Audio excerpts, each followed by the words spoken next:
Hello दोस्तों, आप सभी का स्वागत है आपका अपना यूट्यूब चैनल अध्ययन सागर में। तो चलिए आज हम फिर पढ़ने वाले हैं डोसेंट्स का बिहार सामान्य ज्ञान। तो इसके कुछ पाठ हम पिछले वीडियो में कर चुके थे। तो आज हम लोग को पढ़ना है, आज हम लोग इससे आगे पढ़ेंगे। तो चलिए देख लेते हैं एक बार विषय सूची। तो हम लोग का चल रहा है प्राचीन बिहार हम लोग कर चुके हैं। पूर्व मध्यकालीन बिहार चल रहा है, इसमें कुछ पाठ हम पिछले वीडियो में कर चुके हैं जो 5 भाग में बन चुका है। तो आज हम इसको देखते हैं जो कहाँ से पढ़ना है। तो चलिए इसके बारे में शुरू करते हैं। तो आज हम लोग को पढ़ना है समुद्रगुप्त का शासनकाल 325 से 375 ईसा पूर्व तक। तो चलिए इसके बारे में आज से हम पढ़ते हैं। चंद्रगुप्त प्रथम के बाद 325 ईस्वी में उसका पुत्र समुद्रगुप्त प्रक्रमांक सिंहासन पर बैठा। यानी कि चंद्रगुप्त प्रथम के बाद 325 ईस्वी में उसका पुत्र समुद्रगुप्त प्रक्रमांक सिंहासन पर बैठा। समुद्रगुप्त का जन्म लिच्छवी राजकुमारी कुमार देवी के गर्भ से हुआ था।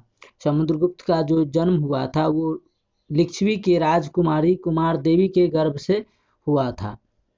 उसका शासन काल राजनैतिक एवं सांस्कृतिक दृष्टि से गुप्त साम्राज्य के उत्कर्ष का काल माना जाता है। समुद्रगुप्त का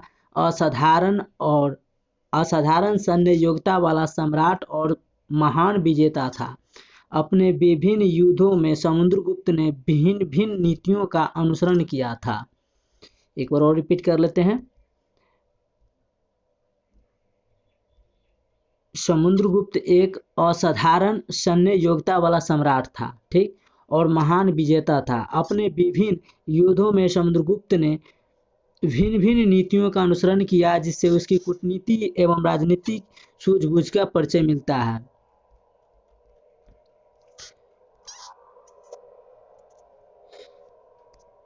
इतिहासकार B.A. स्मिथ ने भारतीय नेपोलियन की संज्ञा दी। इतिहासकार ने समुद्रगुप्त को भारतीय नेपोलियन की संज्ञा दी। समुद्रगुप्त उच्च कोटि का विद्वान था तथा विद्या का उदार संरक्षक भी था। समुद्रगुप्त उच्च कोटि का विद्वान था तथा विद्या का उदार संरक्षक भी था। उसे कविराज भी कहा गया है। वह महान संगीतज्ञ था जिसे वीणा वादन का बहुत शौक था। समुद्रगुप्त महान संगीतज्ञ था जिसे वीणा वादन का बहुत शौक था। उसके कुछ सिक्कों पर उसे वीणा बजाते हुए देखा गया। उसने प्रसिद्ध बौद्ध विद्वान वसुबंधु को अपना मंत्री नियुक्त किया था। समुद्रगुप्त ने प्रसिद्ध बौद्ध विद्वान वसुबंध जो था बौद्ध का विद्वान, उसको अपना मंत्री नियुक्त किया। काव्य कलांकर सूत्र में समुद्रगुप्त का एक नाम चंद्रप्रकाश भी मिलता है। काव्यालंकार सूत्र में समुद्रगुप्त का नाम चंद्रप्रकाश भी मिलता है। समुद्रगुप्त का धर्मनिष्ठ सम्राट था। समुद्रगुप्त एक धर्मनिष्ठ सम्राट था जिसने वैदिक धर्म के अनुसार शासन किया। उसे धर्म प्राचीरबंध यानी धर्म का प्रचार कहा गया है, प्राचीर कहा गया है। उसके काल में ब्राह्मण धर्म का पुनरुत्थान हुआ। समुद्रगुप्त का साम्राज्य। समुद्रगुप्त का साम्राज्य। समुद्रगुप्त ने एक विशाल साम्राज्य का निर्माण किया जो उत्तर में हिमालय से लेकर दक्षिण में विंध्य पर्वत तक तथा पूर्व में बंगाल की खाड़ी से पश्चिम में पूर्वी हिमालय तक विस्तृत था। समुद्रगुप्त ने एक विशाल साम्राज्य का निर्माण किया जो उत्तर में हिमालय से लेकर दक्षिण में विंध्य पर्वत तक था। उत्तर में हिमालय से लेकर दक्षिण में विंध्य पर्वत तक तथा पूर्व में बंगाल की खाड़ी से पश्चिम में पूर्व मालवा तक विस्तृत था, फैला था। कश्मीर, पश्चिमी पंजाब, पश्चिमी राजपूताना, सिंध तथा गुजरात को छोड़कर समस्त उत्तर भारत इसमें सम्मिलित थे। दक्षिणापथ के शासक तथा पश्चिमोत्तर भारत के विदेशी शक्तियां भी उसके अधीन थी। वस्तुतः समुद्रगुप्त ने अपने पिता से प्राप्त राज्य को एक विशाल साम्राज्य में परिणत कर दिया। समुद्रगुप्त के इस विशाल साम्राज्य की राजधानी पाटलिपुत्र थी। समुद्रगुप्त की इस विशाल साम्राज्य की राजधानी कहाँ था? तो पाटलिपुत्र था, जो अभी पटना के नाम से हम लोग जानते हैं और पटना के नाम से विख्यात है और प्रसिद्ध है। समुद्रगुप्त के बाद रामगुप्त सम्राट बना। समुद्रगुप्त के बाद कौन से वंश बना? तो रामगुप्त सम्राट बना या नहीं, इस बात को लेकर विद्वानों में मतभेद है। इस बात को लेकर विद्वानों में मतभेद है कि बना या नहीं, अभी भी सस्पिशन है। सर्वप्रथम रामगुप्त के इतिहास का पुनर्निर्माण करने वाला विद्वान राखलदास बनर्जी थे। यानी कि सर्वप्रथम यानी कि सबसे पहले रामगुप्त के इतिहास का पुनर्निर्माण करने वाले विद्वान राखलदास बनर्जी थे, जिन्होंने एक व्याख्यानमाला के दौरान 1924 में रामगुप्त के शासन काल को प्रमाणित करने का प्रयास किया। एक बार और रिपीट कर लेते हैं। समुद्रगुप्त के बाद रामगुप्त सम्राट बना या नहीं, इस बात को लेकर विद्वानों में मतभेद है।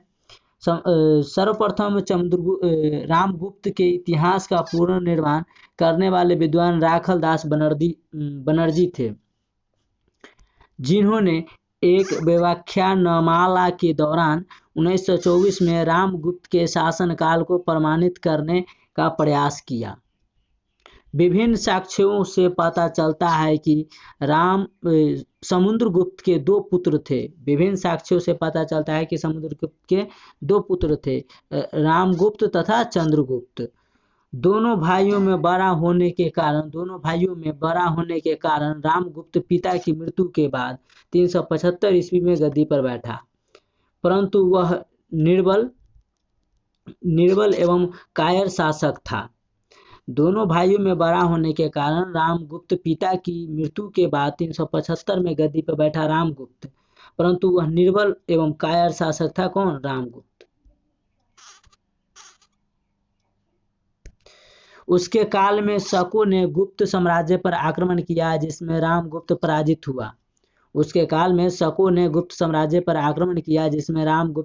हुआ। यानी हार गया, और वह एक अत्यंत अपमानजनक संधि करने के लिए बाध्य हो गया। संधि की शर्तों के अनुसार उसने अपनी पत्नी ध्रुव देवी यानी कि ध्रुव स्वामिनी को शकराज को भेंट में देने का स्वीकार कर लिया। उसका छोटा भाई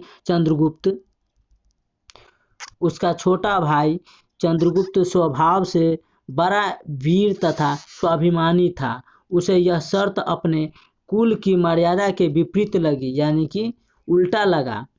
फलस्वरूप अपने छद्म वेश में जाकर शकपति की हत्या कर दी। इस कार्य से उसकी लोकप्रियता बढ़ी। यानी कि उसका छोटा भाई चंद्रगुप्त स्वभाव से बड़ा ही वीर था, स्वाभिमानी था, तथा उसे यह शर्त, जो उसके बड़े भाई ने जो शर्त लगाया था रामगुप्त कि वो अपनी पत्नी को शकराज को भेंट में दे देगा, तो उसका छोटा भाई था चंद्रगुप्त स्वभाव से बड़ा ही वीर तथा स्वाभिमानी था। उसे ये जो भाई ने उसका शर्त रखा कि हम अपनी पत्नी को भेंट में दे देंगे, तो वो शर्त चंद्रगुप्त को कुल की मर्यादा की यानी कि खानदान की मर्यादा के विपरीत लगी, यानी कि अच्छा नहीं लगा, उल्टा लगा। तो इसके फलस्वरूप उसने छद्म वेश में जाकर यानी कि दूसरा वेश बदलकर शकपति की हत्या कर दी। इस कार्य से उसकी लोकप्रियता यानी कि प्रशंसा होने लगी। अवसर का लाभ उठाते हुए उसने बड़े भाई रामगुप्त की हत्या कर दी, और चंद्रगुप्त ने अवसर जैसे ही मिला तो रामगुप्त की हत्या कर दी, जिसने अपनी पत्नी को भेंट देने की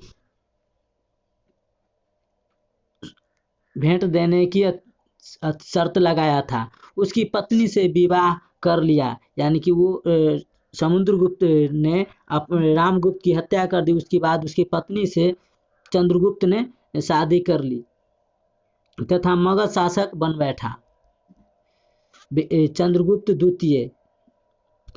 चंद्रगुप्त द्वितीय विक्रमादित्य 375 से 445 ईसा पूर्व तक इसका शासन रहा।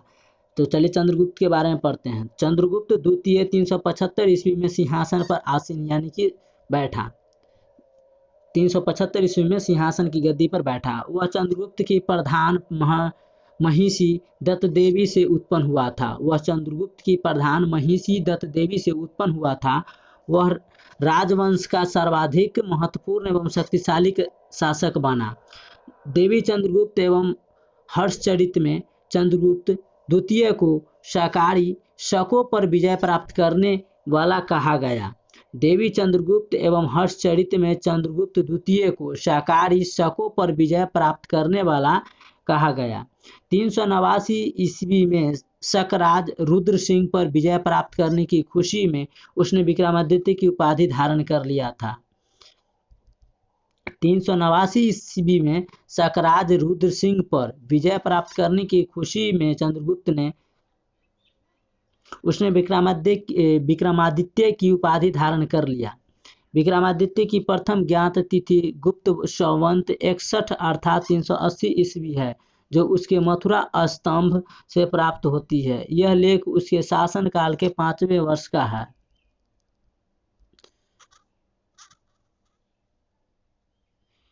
उसने 375 से 415 ईस्वी तक कुल 40 वर्षों तक शासन किया। चंद्रगुप्त ने 375 से 415 ईस्वी तक कुल 40 वर्षों तक शासन किया।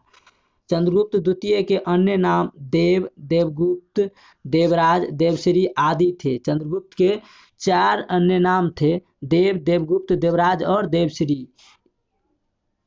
उसने विक्रमांक, परम भागवत आदि उपाधियां भी धारण किया था। चंद्रगुप्त ने परम भागवत की भी उपाधि धारण किया था। चंद्रगुप्त द्वितीय ने भी सबसे पहले वैवाहिक संबंधों द्वारा अपनी आंतरिक स्थिति को मजबूत किया था। वैवाहिक संबंध करके वह आंतरिक स्थिति को मजबूत किया। उसने अपने समय के 3 प्रमुख राजवंश नागवंश और वाकाटक वंश और कदम राजवंश के साथ वैवाहिक संबंध स्थापित किए थे। यानी कि उसने प्रमुख राजवंशों के साथ वैवाहिक किया था। नागवंश के साथ, वाकाटक वंश और कदम राजवंश के साथ वैवाहिक संबंध स्थापित कर चुका था पहले। चंद्रगुप्त द्वितीय ने नाग राजकुमारी कुबेर नाग के साथ विवाह किया था। नागवंश के राजकुमारी थी कुबेर नाग के साथ विवाह किया था। उसने एक कन्या उत्पन्न हुई जिसका नाम प्रभावती हुई थी। चंद्रगुप्त का जो पत्नी था नागवंश की राजकुमारी कुबेर नाग के शरीर से एक पुत्री यानी कि बेटी का जन्म हुआ जिसका नाम प्रभावती गुप्त था।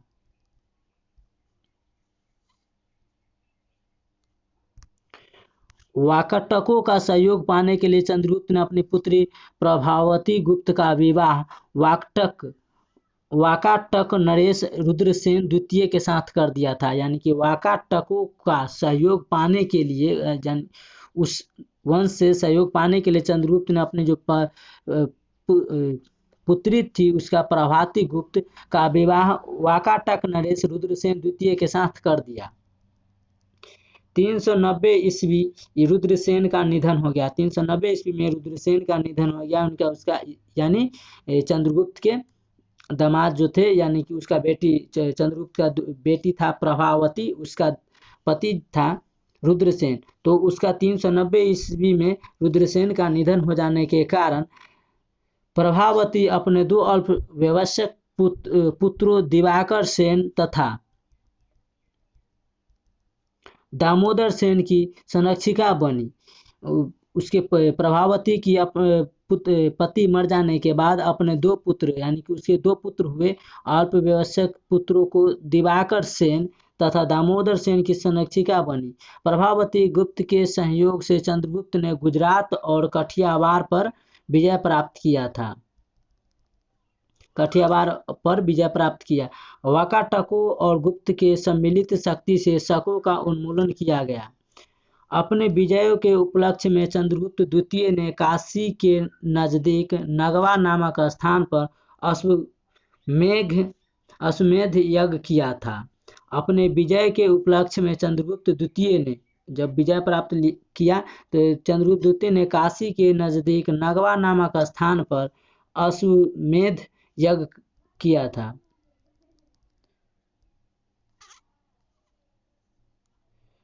कदम राजवंश का शासन कुंतल कर्नाटक में था। कदम्ब राजवंश का शासन कुंतल कर्नाटक में था। चंद्रगुप्त के पुत्र कुमारगुप्त प्रथम का विवाह कदम्ब वंश में हुआ था। चंद्रगुप्त का पुत्र था कुमारगुप्त प्रथम का विवाह कदम्ब वंश में हुआ था। श्रृंगार प्रकाश तथा क्षेमेंद्र कृत औचित्य विचार चर्चा के अनुसार चंद्रगुप्त ने कालिदास को अपना दूत बनाकर कुंतल नरेश के दरबार में भेजा था। श्रृंगार प्रकाश तथा क्षेमेंद्र कृत औचित्य विचार चर्चा के अनुसार चंद्रगुप्त ने कालिदास को महान कवि कालिदास को अपना दूत बनाकर कुंतल नरेश के दरबार में भेजा था। चंद्रगुप्त द्वितीय स्वयं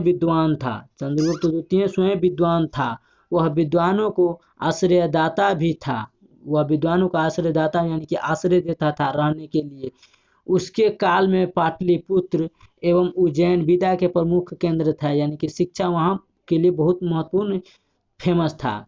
उसके दरबार में 9 विद्वानों की एक मंडली निवास करती थी, यानी कि उसके दरबार में चंद्रगुप्त द्वितीय के दरबार में 9 मंडली निवास करती थी, जिसे नवरत्न कहा गया। इनमें महाकवि कालिदास अग्रगण्य थे। कालिदास के अलावा विक्रमादित्य के नवरत्नों में धन्वंतरी, छपनक, अमर सिंह, शंकु, बेताल, भट्ट, घटकरपर और वराहमिहिर, भरची जैसे विद्वान शामिल थे। चंद्रगुप्त द्वितीय का संधि विग्रहिक वीरसेन व्याकरण, न्याय, मीमांसा एवं शब्द का प्रकांड पंडित तथा एक कवि था। रिपीट कर लेते हैं। चंद्रगुप्त द्वितीय का संधि विग्रहिक वीरसेन व्याकरण, न्याय, मीमांसा एवं शब्द का प्रकांड पंडित तथा एक कवि था। उज्जैनी में कवियों की परीक्षा लेने हेतु एक विद्वत परिषद थी, जिसने कालिदास, भृतमेट, अमरु, भारवी, हरिश्चंद्र, चंद्रगुप्त आदि कवियों की परीक्षा ली थी। चंद्रगुप्त द्वितीय के शासन काल की एक प्रमुख घटना चीनी यात्री फाहियान का भारत आगमन भी है।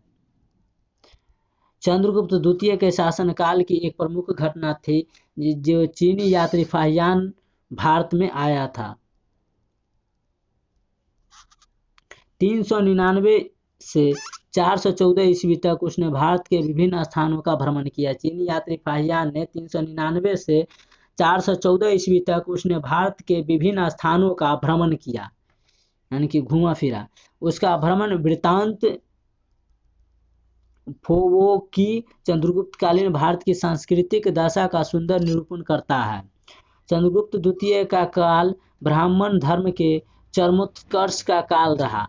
फाहियान के विवरण से चंद्रगुप्त के शासनकाल में शांति, सुव्यवस्था, समृद्धि एवं सहिष्णुता आदि की स्पष्ट सूचनाएं प्राप्त होती है।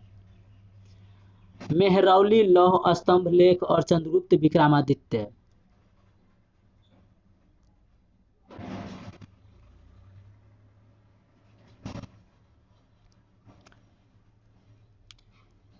मेहरौली लौह स्तंभ लेख और चंद्रगुप्त विक्रमादित्य। दिल्ली स्थित मेहरौली में कुतुब मीनार के पास एक लौह स्तंभ है। दिल्ली में स्थित मेहरौली में कुतुब मीनार के पास एक लौह स्तंभ है जिसमें चंद्र नामक किसी राजा की उपलब्धियों का वर्णन किया गया है।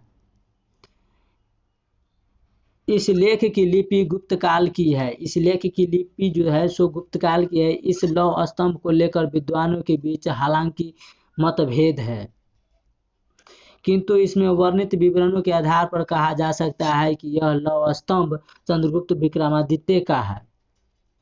शक राजा के समक्ष घुटने टेकने वाले रामगुप्त के दौर में चंद्रगुप्त द्वितीय ने अपने कौशल एवं बाहुबल के शकपति की हत्या की और साम्राज्य को अपने अधिकार में कर लिया।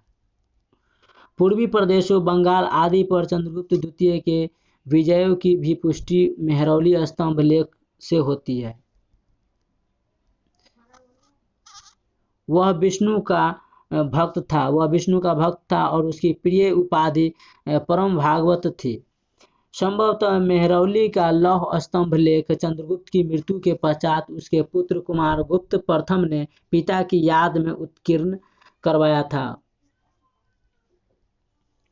संभवतः मेहरौली का लौह स्तंभ लेख चंद्रगुप्त की मृत्यु के पश्चात यानी कि चंद्रगुप्त मृत्यु के बाद उसके पुत्र कुमारगुप्त ने प्रथम ने पिता की याद में उत्कीर्ण करवाया था।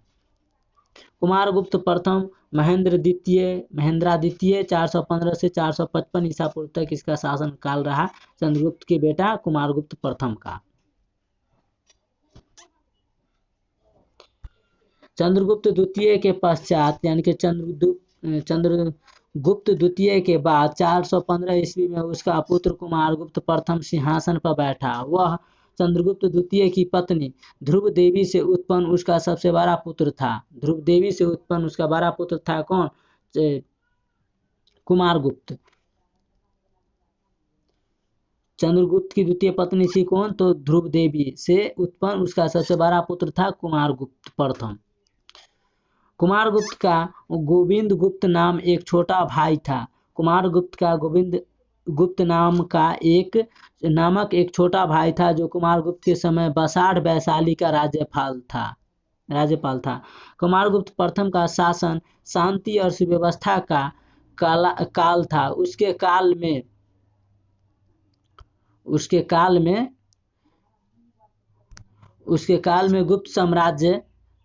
में गुप्त साम्राज्य उन्नति की पराकाष्ठा पर था।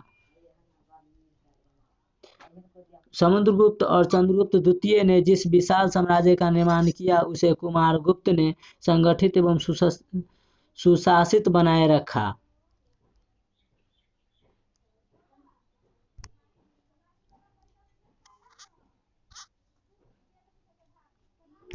कुमारगुप्त ने अपने विशाल साम्राज्य जो उत्तर में हिमालय से लेकर दक्षिण में नर्मदा नदी तक तथा पूर्व में बंगाल की खाड़ी कुमारगुप्त ने अपने विशाल साम्राज्य जो उत्तर में हिमालय से लेकर दक्षिण में नर्मदा नदी तथा पूर्व में बंगाल की खाड़ी से लेकर पश्चिम में अरब सागर तक विस्तृत था की पूरी तरह रक्षा की।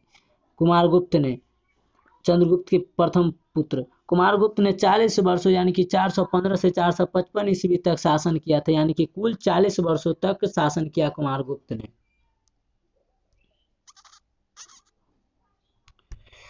स्कंदगुप्त 455 से 467 ईस्वी यानी कि कुमारगुप्त के बाद स्कंदगुप्त का शासन 455 से 467 ईस्वी तक चला। तो चलिए स्कंदगुप्त के बारे में पढ़ते हैं। तो कुमारगुप्त प्रथम के निधन के बाद यानी कि चंद्रगुप्त के प्रथम पुत्र कुमारगुप्त प्रथम के निधन के बाद उसका सुयोग्य पुत्र यानी कि कुमारगुप्त का पुत्र कौन था? स्कंदगुप्त। उसका सुयोग्य पुत्र स्कंदगुप्त विक्रमादित्य 455 ईस्वी में सिंहासन पर बैठा।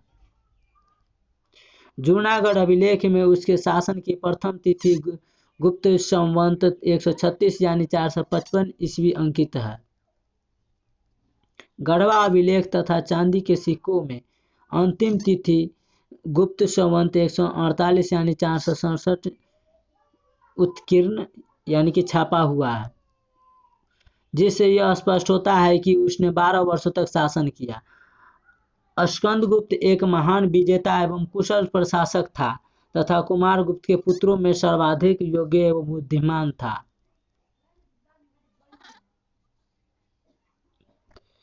बौद्ध ग्रंथ आर्यमंजू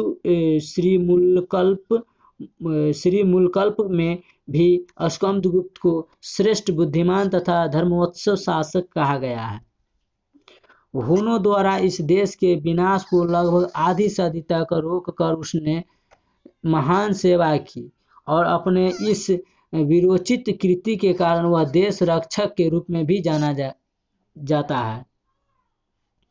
कुछ विद्वानों का मत है कि कुमारगुप्त प्रथम की मृत्यु के बाद उसका बड़ा पुत्र पुरुगुप्त गुप्त वंश का सम्राट बना। कुछ विद्वानों का कहना है कि स्कंदगुप्त के मरने के बाद, यानी कि कुमारगुप्त प्रथम की मृत्यु के बाद उसका बड़ा पुत्र पुरुगुप्त गुप्त वंश का सम्राट बना था, किंतु स्कंदगुप्त ने उसकी हत्या करके राजगद्दी पर अधिकार कर लिया था। कुछ विद्वानों का कहना है कि कुमारगुप्त का जो प्रथम पुत्र था उसने पुरुगुप्त गुप्त वंश का सम्राट बना, किंतु स्कंदगुप्त ने उसकी हत्या कर दी, यानी कि स्कंदगुप्त ने हत्या करके उसके गद्दी पर बैठ गया था। कुछ विद्वानों का कहना स्कंदगुप्त के प्रारंभिक वर्ष अशांति एवं कठिनाइयों से भरे थे, किंतु तलवार के बल पर उसने तत्कालीन परिस्थितियों से निपटकर अपने मार्ग प्रशस्त किया। स्कंदगुप्त के प्रारंभिक वर्ष अशांति एवं कठिनाइयों से भरे थे। स्कंदगुप्त के प्रारंभिक यानी कि शुरुआती वर्ष, किंतु तलवार के बल पर उसने तत्कालीन परिस्थितियों से निपटकर अपना मार्ग प्रशस्त किया।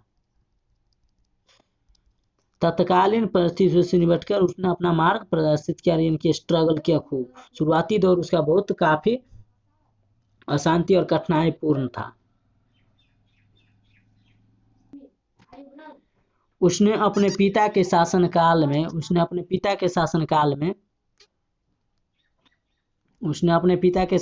में पुष्यमित्र पर पराजित करके अपना वीरता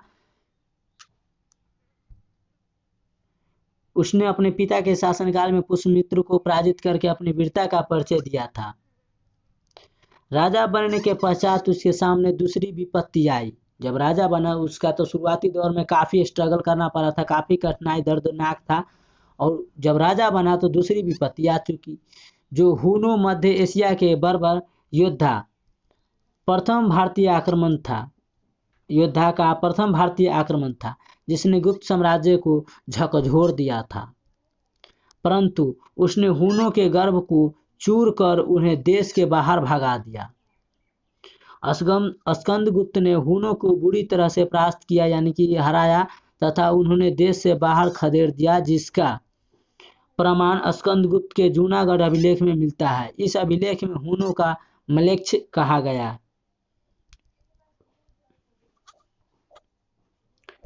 स्कंदगुप्त ने पराजित हुन गांधार तथा अफगानिस्तान में बस गए, जहां वे ईरान के ससासनी राजाओं के साथ संघर्ष में उलझ गए। 484 ईस्वी में ससानी नरेश फिरोज की मृत्यु के बाद हुन पुनः भारत की ओर बढ़े। स्कंदगुप्त ने हुनों को 460 ईस्वी के पूर्व ही पराजित किया, यानी कि हरा दिया था, क्योंकि उसके बाद के अभिलेखों में सदैव शांति कायम रहने की बात का उल्लेख मिलता है। स्कंदगुप्त ने उथल पुथल मचा रहे वाकाटकों को भी नियंत्रित किया। वे गुप्त साम्राज्य के प्रदेशों पर आक्रमण करते रहे। उत्तर में हिमालय से लेकर दक्षिण में नर्मदा तक तथा पूर्व में बंगाल से पश्चिम में महासौराष्ट्र तक प्रदेशों पर शासन करने वाला स्कंदगुप्त साम्राज्य का अंतिम महान सम्राट था। सुदर्शन झील का पुनर्निर्माण एवं मरम्मत। स्कंदगुप्त एक अत्यंत लोकोपकारी शासक था, जिससे अपने प्रजा के सुख दुख की निरंतर चिंता बनी रहता था। स्कंदगुप्त एक ऐसा शासक था जिसको लोकोपरी शासक तथा जिसे अपने प्रजा के सुख दुख की निरंतर चिंता बनी रहता था। जूनागढ़ अभिलेख से पता चलता है कि स्कंदगुप्त के शासन काल में भारी वर्षा के कारण ऐतिहासिक सुदर्शन झील का बांध टूट गया। इस कष्ट के निवारणार्थ सौराष्ट्र प्रांत के राज्यपाल प्रणदत्त के पुत्र चक्रपालित, जो गिरनार नगर का नगरपति था, ने 2 माह के भीतर ही उस झील के बांध का पुनर्निर्माण यानी कि 455 से 456 ईस्वी में करवा दिया था। यह बांध 100 हाथ लंबा तथा 68 हाथ चौड़ा है। सुदर्शन झील का निर्माण। सुदर्शन झील का निर्माण प्रथम मौर्य सम्राट चंद्रगुप्त मौर्य के समय सौराष्ट्र प्रांत के राज्यपाल पुष्यमित्र वैश्य ने पश्चिमी भारत में सिंचाई की सुविधा के लिए करवाया था। यानी कि सुदर्शन झील का जो निर्माण हुआ था वो सिंचाई की सुविधा के लिए करवाया गया था। पुष्यमित्र वैश्य ने अपने पश्चिमी भारत में सिंचाई की सुविधा के लिए करवाया था। कौन? तो पुष्यमित्र वैश्य ने। अशोक के समय में यवन जातीय तुशासन ने उस झील पर बांध का निर्माण करवाया था। अशोक के समय में यवन जातीय तुशासन ने उस झील पर बांध का निर्माण करवाया था। पहली बार शक महाक्षत्रप रुद्रदामन 130 से 150 ईस्वी के समय यह बांध टूट गया, जिसका पुनर्निर्माण उसने अपने राज्यपाल सुविशाख के निर्देशन में करवाया था। स्कंदगुप्त भी एक धर्मनिष्ठ वैष्णव तथा उसकी उपाधि परम भागवत थी। स्कंदगुप्त भी एक धर्मनिष्ठ वैष्णव था तथा उसकी उपाधि परम भागवत थी। उसने भीतरी में भगवान विष्णु की प्रतिमा स्थापित किया था। स्कंदगुप्त धार्मिक मामलों में पूर्ण रूपेण उदार एवं सहिष्णु था। उसने अपने साम्राज्य में अन्य धर्मों का विकसित होने का भी अवसर दिया। स्कंदगुप्त ने 467 ईस्वी में उसका निधन हो गया। उसके बाद गुप्त साम्राज्य का पतन प्रारंभ हो गया। गुप्तकालीन और कला और संस्कृति के बारे में पढ़ते हैं। तो बिहार के गौरव का पुनरुद्धार गुप्त वंश के अधीन 4वीं शताब्दी ईस्वी में हुआ। 320 ईस्वी में चंद्रगुप्त ने पाटलिपुत्र में महाराजाधिराज की उपाधि धारण किया। 320 ईस्वी में चंद्रगुप्त ने पाटलिपुत्र में महाधिराज की उपाधि धारण की। उसने गुप्त संवत का भी इसी समय प्रचलन आरंभ किया था और उसने उसी समय गुप्त संवत का भी प्रचलन आरंभ किया था। चंद्रगुप्त की मृत्यु के बाद उसका पुत्र समुद्रगुप्त मगध का शासक बना। मगध का शासक चंद्रगुप्त मृत्यु के बाद उसका पुत्र ही समुद्रगुप्त ने बना। वह एक महान विजेता था जिसने गुप्त साम्राज्य का विस्तार लगभग समस्त उपमहाद्वीप में किया। उसके विजय अभियानों की चर्चा हरिसेन द्वारा रचित प्रयाग प्रायश्चित में मिलती है। उसके उत्तराधिकारी चंद्रगुप्त द्वितीय विक्रमादित्य ने सौराष्ट्र और पश्चिमी मालवा के सम्राट क्षेत्रों को जीतकर गुप्त साम्राज्य में मिला लिया था। चंद्रगुप्त द्वितीय का शासनकाल गुप्त साम्राज्य के चरमोत्कर्ष का काल रहा। गुप्त साम्राज्य के काल की विधा, कला और संस्कृति जीवन में उत्कृष्ट उपलब्धियों का काल माना जाता है। राजनीतिक शांति और सुदृढ़ता, आर्थिक समृद्धि और सांस्कृतिक विकास के कारण गुप्त काल को प्राचीन भारतीय इतिहास का स्वर्ण युग भी कहा जाता है। इस काल के विख्यात विद्वानों में वराहमिहिर, आर्यभट्ट, ब्रह्मगुप्त अत्यधिक महत्वपूर्ण है। गणित, खगोलशास्त्र और दर्शन के क्षेत्र में इनकी देन अविस्मरणीय है। गुप्त काल में ही नालंदा महाविहार की स्थापना हुआ था। तो नालंदा महाविहार की स्थापना हुआ किसके काल में? तो गुप्त काल के ही काल में। इसका संस्थापक कुमार गुप्त था। कालांतर में यह विद्या का प्रमुख केंद्र बना जहां बड़ी संख्या में विदेशी विद्यार्थी भी विद्योपार्जन यानी कि शिक्षा ग्रहण करने के लिए आते थे। गुप्त काल में संस्कृत भाषा की अत्यधिक प्रगति हुई। यानी कि गुप्त काल में जो भाषा संस्कृत था उसके अत्यधिक विकासशील यानी कि प्रगति पर पहुंच गया। हिंदू धर्म में भागवत परंपरा का उल्लेखनीय विकास हुआ। हिंदू धर्म का जो वर्तमान रूप हम देखते हैं वह इसी काल में विकसित हुआ था। कला के क्षेत्र में बिहार के संदर्भ में इस काल की महत्वपूर्ण उपलब्धियों में बोध गया का महाबोधि मंदिर और नालंदा महाविहार के अवशेष महत्वपूर्ण है। स्कंदगुप्त के बाद इस साम्राज्य में निलंबित प्रमुख शासक हुए।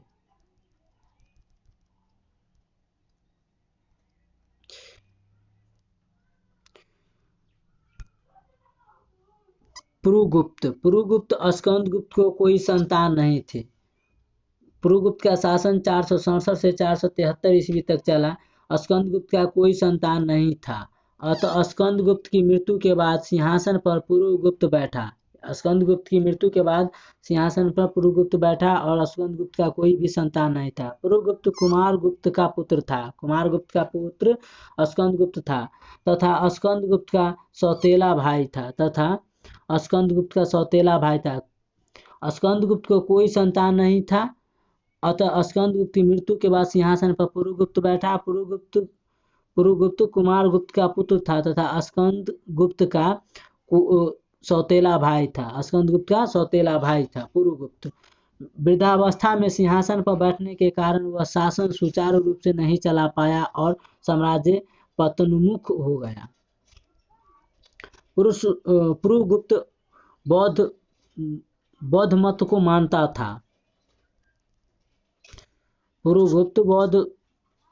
मानता था।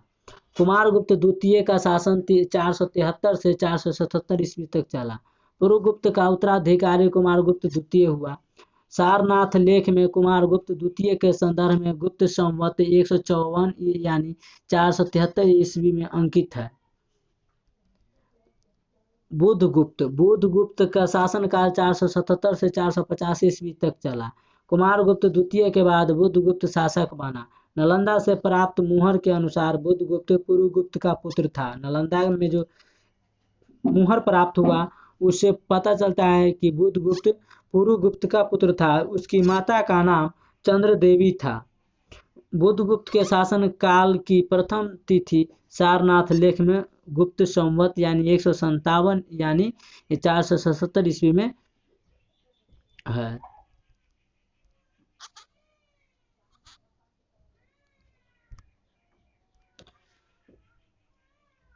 बुधगुप्त ने 477 ईस्वी में शासन प्रारंभ किया तथा रजत मुद्राओं पर अंकित तिथि 450 ईस्वी तक शासन किया।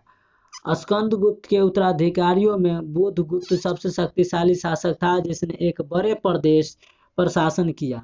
हैंडसांग के अनुसार वह बौद्ध मतानुयायी था। उसने नालंदा बौद्ध महाविहार को काफी धन दान में दिया था। हैंडसांग के अनुसार वह बौद्ध मतानुयायी था तथा उसने नालंदा बौद्ध विहार को काफी धन दान में दे दिया था।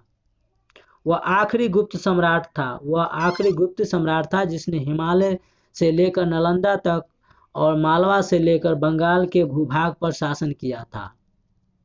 नरसिंहगुप्त बालीद्वितीय। बुधगुप्त की मृत्यु के बाद उसका छोटा भाई नरसिंहगुप्त बालीद्वितीय शासक बना। इस काल में साम्राज्य 3 भागों में बटा था। मगध, मालवा और बंगाल में बटा गया था 3 भागों में। मगध में नरसिंहगुप्त मालवा क्षेत्र में, भानुगुप्त बंगाल के क्षेत्र में और वैन्युगुप्त ने अपना स्वतंत्र शासन स्थापित किया था। नरसिंहगुप्त इन तीनों शासकों में शक्तिशाली था। उसने मगध साम्राज्य के केंद्रीय भाग में अपना अधिकार सुदृढ़ कर लिया था। नरसिंहगुप्त की सबसे बड़ी सफलता हुनों को पराजित करना था। क्रूर तथा अत्याचारी हुन राज मिहिरकुल, जिसने मगध पर आक्रमण किया था, को पराजित करके नरसिंहगुप्त की सेना ने बंदी बना लिया, किंतु अपनी माता के आग्रह पर नरसिंहगुप्त ने मिहिरकुल को मुक्त कर दिया। इसे मूर्खतापूर्ण कार्य कहा गया।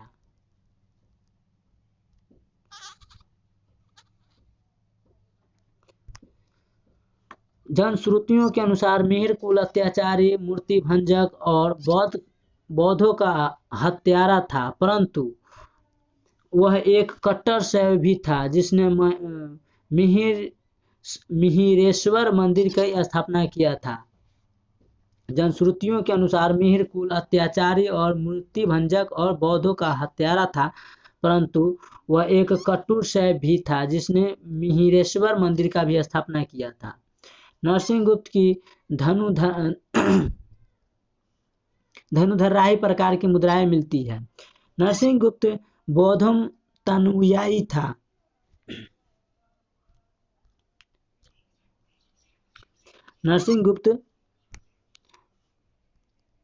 नरसिंहगुप्त बौद्धमतानुयायी था। उसने बौद्ध विद्वान वसुबंध की शिष्यता ग्रहण की थी।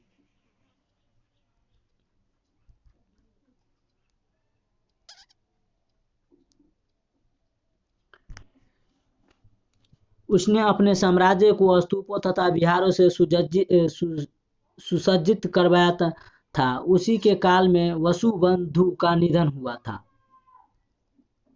नालंदा मुद्रा लेख में नरसिंहगुप्त को परम भागवत कहा गया है। नालंदा मुद्रा लेख में नरसिंहगुप्त को परम भागवत कहा गया है।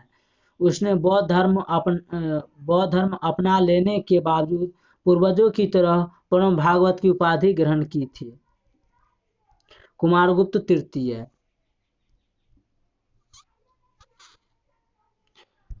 नरसिंहगुप्त के बाद उसका पुत्र कुमारगुप्त द्वितीय मगध के सिंहासन पर बैठा।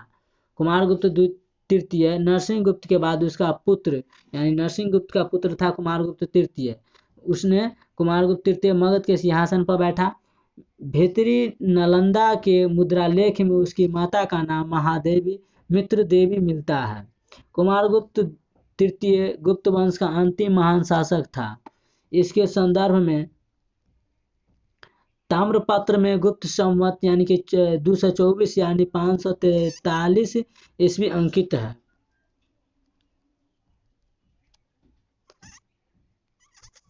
विष्णुगुप्त कुमारगुप्त तृतीय का पुत्र था। विष्णुगुप्त जो था कुमारगुप्त का तृतीय पुत्र था यानी कि तीसरा पुत्र था। नालंदा से प्राप्त मुद्रा लेख में विष्णुगुप्त का उल्लेख है। नालंदा से प्राप्त हुआ मुद्रा लेख उसमें विष्णुगुप्त का उल्लेख मिलता है। उसने 550 ईस्वी तक मगध पर शासन किया। इसके बाद गुप्त साम्राज्य छिन्न भिन्न हो गया। उसके बाद जब 550 ईस्वी तक विष्णुगुप्त ने शासन किया, उसके बाद गुप्त साम्राज्य छिन्न भिन्न यानी कि इधर उधर बिखर गया। गुप्त साम्राज्य के पतन के मुख्य कारण क्या क्या थे, तब उसके बारे में चलिए पढ़ते हैं।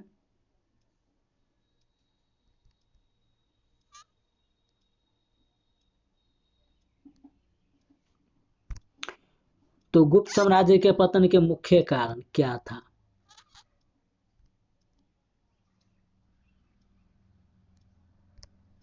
गुप्त साम्राज्य का पतन 467 ईस्वी में स्कंदगुप्त के निधन के बाद से ही प्रारंभ हो गया था। यानी कि गुप्त साम्राज्य का पतन जो हुआ 467 ईस्वी में स्कंदगुप्त के निधन के बाद से ही प्रारंभ हो गया था।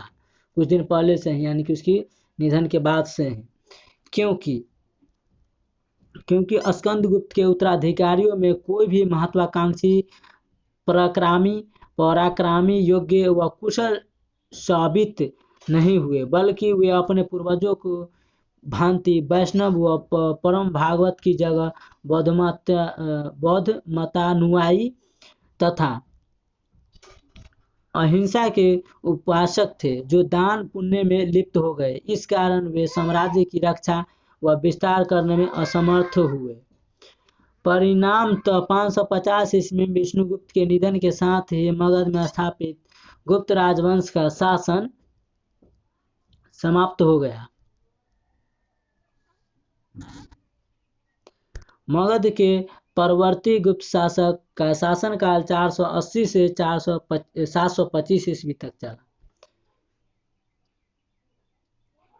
5वीं-6वीं शताब्दी ईस्वी में बिहार के कुछ भागों में परवर्ती गुप्त शासकों के शासन की जानकारी कुछ अभिलेखों से मिलती है, जिनकी प्राप्ति गया और शाहाबाद जिलों के क्षेत्र में हुई है। इस वंश का संस्थापक कुषाण गुप्त 480 से 452 ईस्वी था, परंतु यह स्पष्ट नहीं है कि उसका संबंध महान गुप्त शासकों से क्या था। कृष्णगुप्त और उसके दो उत्तराधिकारियों हर्षगुप्त 502 और 525 ईस्वी तथा जीवितगुप्त 525 से 545 ईस्वी को मुख्य गुप्त वंश के शासन के सामंत के रूप में माना जा सकता है। इस वंश के एक शासक कुमारगुप्त तृतीय द्वारा प्रयाग तक सत्ता विस्तार करने और मौखरी शासकों को पराजित करने के संबंध में जानकारी मिलती है। उसके उत्तराधिकारी दामोदर गुप्त को मौखरी शासक ने पराजित कर मगध के अधिकांश भाग को हस्तगत कर लिया। उसके उत्तराधिकारी दामोदर गुप्त को यानी कि उसके उत्तराधिकारी जो था दामोदर गुप्त को मौखरी शासक ने पराजित कर यानी कि हराकर मगध के अधिकांश भागों पर हस्तगत कर लिया। इस बीच इस क्षेत्र में गौर यानी बंगाल के शासक शशांक के भी अभियान हुए। शशांक एक क्रूर और धर्माढ्य शासक था जिसने बौद्धों के धार्मिक स्थलों को बुरी तरह नष्ट किया। बोधगया में महाबोधि वृक्ष को भी क्षति पहुंचाया। दामोदर गुप्त के पौत्र यानी कि पोता देवगुप्त ने शशांक से गठबंधन कर कन्नौज के मौखरी शासक ग्रहवर्मन के विरुद्ध कार्रवाई की। शशांक ने ग्रहवर्मन का वध भी कर दिया। इसके प्रतिरोध में राज्यवर्धन ने देवगुप्त को पराजित कर उसका वध कर दिया यानी कि मार दिया।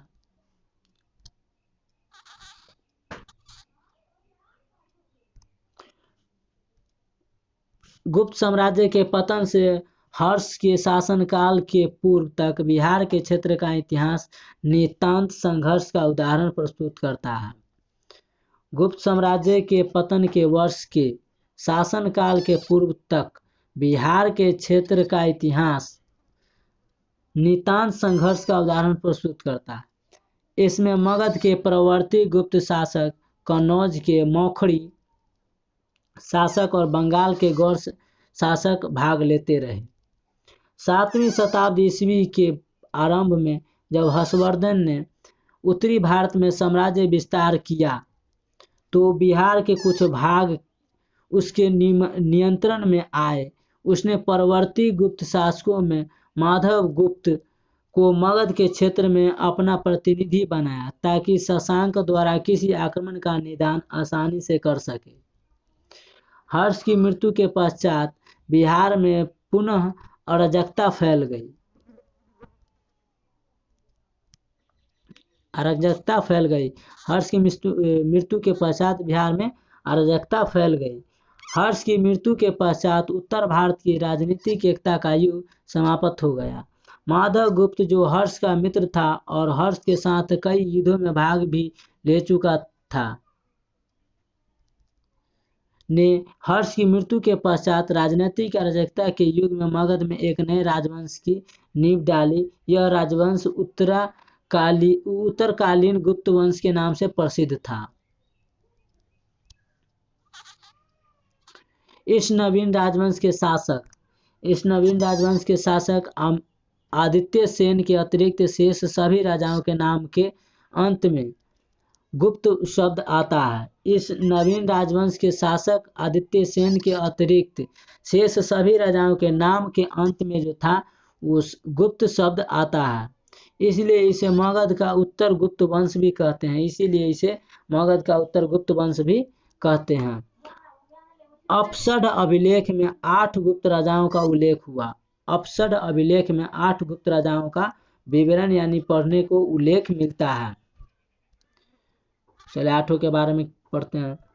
पहला था कृष्णगुप्त, दूसरा वर्षगुप्त, तीसरा जीवितगुप्त प्रथम और चौथा था कुमारगुप्त और पांचवा था दामोदर गुप्त, छठा महासेन गुप्त, सातवां माधव गुप्त और आठवां आदित्य सेन था। ये 8 राजा ऐसे थे जिनका विवरण अपसड अभिलेख में मिलता है।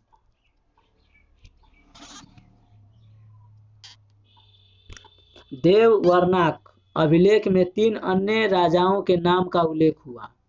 देवगुप्त, विष्णुगुप्त और जीवितगुप्त द्वितीय। ये ऐसे 3 राजा थे जिनका उल्लेख देववर्णाक अभिलेख में उल्लेख हुआ है। बिहार के किसी स्थानीय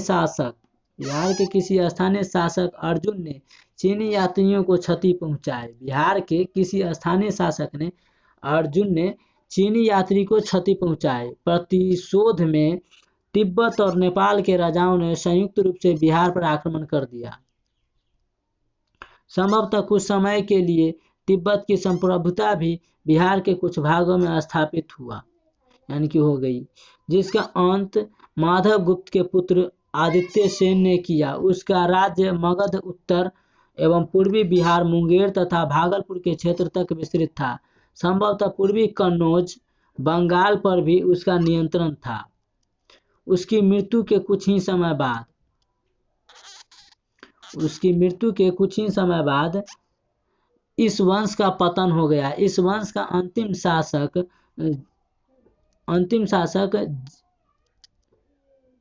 जीवितगुप्त द्वितीय था, जिसका वध कर 725 ईस्वी के लगभग कन्नौज के शासक यशोवर्मन ने इस वंश का अंत कर दिया। वक्तपतिराज कृत्य गौडवाहो से पता चलता है कि यशोवर्मन ने पूर्वी भारत पर आक्रमण कर मगध के शासक की हत्या कर दी। इस मगध नरेश की पहचान प्रायः जीवितगुप्त द्वितीय के रूप में होती है। जीवितगुप्त द्वितीय के साथ ही उत्तर गुप्त वंश के शासन का अंत हुआ तथा इस क्षेत्र में पुनः अराजकता और अव्यवस्था की स्थिति उत्पन्न हो गई। मगध के देववर्णाक से जीवितगुप्त का ही उल्लेख मिलता है। मगध के देववर्णाक से जीवितगुप्त का ही उल्लेख मिलता है। वह इस वंश का अंतिम महान शासक था। जीवितगुप्त द्वितीय का राज्यकाल 715 से 725 ईस्वी माना जाता है। मौखरी वंश गया जिले के निवासी मौखरी लोग राजवंश के समय सामंत थे। वे चक्रवर्ती गुप्त राजवंश के पतन के दौर में क्रमशः 510 ईस्वी से शक्तिशाली होने लगे और लगभग 550 ईस्वी में काफी शक्तिशाली हो गया था। मौखरी वंश के लोग दोआब क्षेत्र यानी उत्तर प्रदेश के कन्नौज राजधानी में तथा राजस्थान के बरवा क्षेत्र में 3री सदी में फैले थे। मौखरी वंश के शासकों को उत्तर गुप्त वंश के चौथे शासक कुमारगुप्त से युद्ध हुआ था, जिसमें कुमारगुप्त ने मगध को मौखरी वंश के ईशान वर्मन यानी कि 558 से 565 ईस्वी से छीन लिया। इससे यह स्पष्ट होता है कि गुप्त वंश के काल में मगध में 2 प्रकार के वंश हुए। जो पहला था उत्तर गुप्त वंश के शासक सामंत कृष्णगुप्त, हर्षगुप्त व जीवितगुप्त एवं मौखरी वंश के शासक सामंत प्रभावशाली एवं स्वतंत्र होने की दिशा में सक्रिय थे। मौखरी वंश के सामंत अपनी राजधानी कन्नौज ले गए थे और वहां गुप्त वंश के अधीन सामंत यानी महाराज थे, परंतु उनकी नजर मगध पर थी। कन्नौज का पहला मौखरी शासक सामंत हरिवर्मन था। उसने 510 ईस्वी में अपना शासन प्रारंभ किया तथा हरिवर्मन का पुत्र आदित्य वर्मन था। इसका विवाह मगध के उत्तर गुप्त वंशीय राजकुमारी हर्षगुप्ता के साथ हुआ था। फिर आदित्य वर्मन का पुत्र ईश्वर वर्मन उत्तराधिकारी बना। ईश्वर वर्मन का विवाह उत्तर गुप्त वंशीय राजकुमारी उपगुप्ता के साथ हुआ। फिर आदित्य वर्मन का पुत्र ईश्वर वर्मन उत्तराधिकारी बना। ईश्वर वर्मन का विवाह उत्तर गुप्त वंशीय राजकुमारी उपगुप्ता के साथ हो गया। मगध के उत्तर गुप्त वंशीय प्रारंभिक शासकों कृष्णगुप्त, हर्षगुप्त और जीवितगुप्त के संबंध मगध पर नजर रखने वाले कनौज के मौखरी सामंत हरिवर्मन, आदित्य वर्मन और ईश्वर वर्मन से 510 से 550 ईस्वी के शासन काल के मित्रता के रहे, किंतु मगध के उत्तर गुप्त वंशीय चौथे शासक कुमार गुप्त और मौखरी कनौज शासक ईश्वर वर्मन का पुत्र के बीच भारी युद्ध हुआ, जिसमें ईशान वर्मन पराजित हुआ यानी हार गया और 3 पीढ़ियों में चले आ रहे मित्रता के संबंध शत्रुता में परिणत हो गया, यानी कि दुश्मनी में बदल गया, यानी कि 3 साल से चले आ रहे गहरा दोस्ती को दुश्मनी में बदल गया। मौखरी मगध का संबंध। मौखरी वंश का संस्थापक हरिवर्मन था, जो 510 ईस्वी में कनौज में शासन व वंश प्रारंभ किया था। आदित्य वर्मन हरिवर्मन का पुत्र था, मगध से विवाह संबंध स्थापित किया। और ईश्वर वर्मन आदित्य वर्मन का पुत्र था, जो मगध से विवाह संबंध किया था। और ईशान वर्मन ईश्वर वर्मन का पुत्र था, जो मगध के कुमारगुप्त से युद्ध में पराजित हो यानी हार गया था। सर्ववर्मन ईशान वर्मन का पुत्र था, जो अपने पिता का बदला मगध पर आक्रमण यानी विजयी रहा, आक्रमण के कारण विजयी रहा, आक्रमण किया। सूर्यवर्मन, जिसका उल्लेख हरहा लेख में मिलता है और जो संभवतः ईशान वर्मन का भाई था मृत्यु ईशान वर्मन के काल में ही हो गई। सर्ववर्मन द्वारा मगध के दामोदर गुप्त पर विजय एवं मगध पर अधिकार हो गया। सर्ववर्मन के समय मौखरी पुनः शक्तिशाली हो गए। मगध का मौखरी।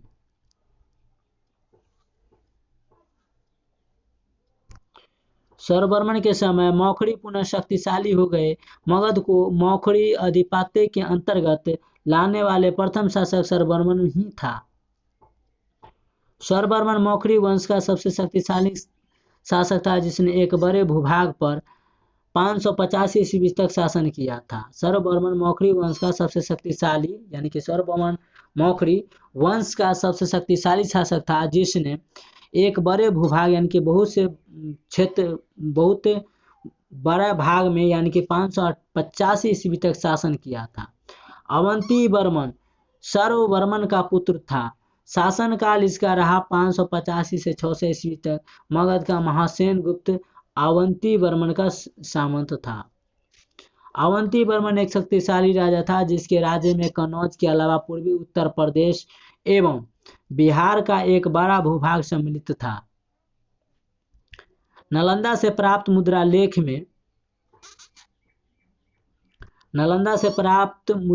में अवंती वर्मन को महाराज धीराज कहा गया है। अवंती वर्मन ने अपने पुत्र का वैवाहिक संबंध थानेश्वर के पुष्यभूति वंश की राजश्री के साथ स्थापित किया, जो उस समय की बेहद महत्वपूर्ण घटना थी। ग्रहवर्मन अवंती वर्मन का पुत्र व उत्तराधिकारी शासक बना 600 से 605 ईस्वी तक, परंतु मगध पर ग्रहवर्मन का अधिकार समाप्त हो गया। वह केवल कनौज का शासक था। मगध ग्रहवर्मन के छोटे भाई सुचंद्र वर्मन ने अपना स्वतंत्र राज्य कायम किया। नालंदा के लेख में सुचंद्र वर्मन को अवंती वर्मन का उत्तराधिकारी तथा महाधीराज कहा गया है। गुप्त काल में बिहार के अन्य प्रमुख राजवंश। हर्षवर्धन की मृत्यु के बाद मगध के अंतर्गत एक विस्तृत साम्राज्य स्थापित करने वाला प्रथम शासक आदित्य सेन था। हर्षवर्धन के मृत्यु के बाद मगध के अंतर्गत एक विस्तृत साम्राज्य स्थापित करने वाला प्रथम शासक आदित्य सेन था। बंगाल अभियान से लौटते हुए गयासुद्दीन तुगलक ने तिरहुत पर अधिकार कर लिया। तिरहुत पर अधिकार करके राजधानी लौटने के दौरान वह एक षड्यंत्र में मारा गया था। बंगाल अभियान से लौटते हुए गयासुद्दीन तुगलक ने तिरहुत पर आक्रमण कर दिया, यानी कि लड़ाई झगड़ा ठान दिया। तिरहुत पर अधिकार करके राजधानी लौटने के दौरान वह एक षड्यंत्र में मारा गया। 14वीं सदी में तिरहुत पर मुसलमानों के अधिकार जमा लेने के पश्चात फिरोज तुगलक ने यहाँ एक नए राजवंश यानी कि वैनवार वंश का शासन आरंभ किया यानी कि शुरू किया। वैनवार वंश ने तिरहुत में 200-300 सालों तक शासन किया। वैनवार वंश के शासनकाल में अनेक प्रसिद्ध शासक हुए जिनमें शिवंग सिंह का नाम विशेष रूप से उल्लेखनीय है। महाराज शिवसिंह की छत्रछाया।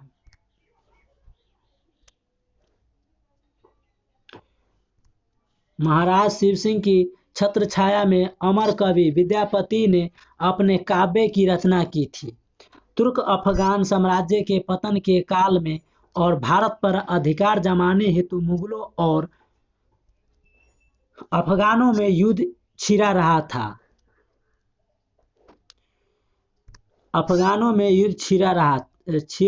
छिड़ा रहता था। उस समय मिथिला में राजनीतिक अंधकार छाया हुआ था।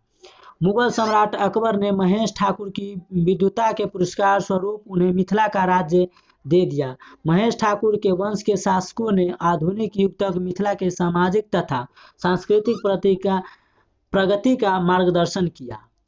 महेश ठाकुर द्वारा स्थापित वंश को दरभंगा राजवंश के नाम से जाना जाता है। महेश ठाकुर द्वारा स्थापित किया गया वंश दरभंगा राजवंश के नाम से जाना जाता है। दरभंगा राजवंश में चंद्रशेखर का काल 14वीं सदी माना जाता है। चंद्रशेखर ने अपनी 14वीं सदी के प्रारंभ में यानी कि शुरुआती में कृत्य रत्नाकर का संकलन किया तथा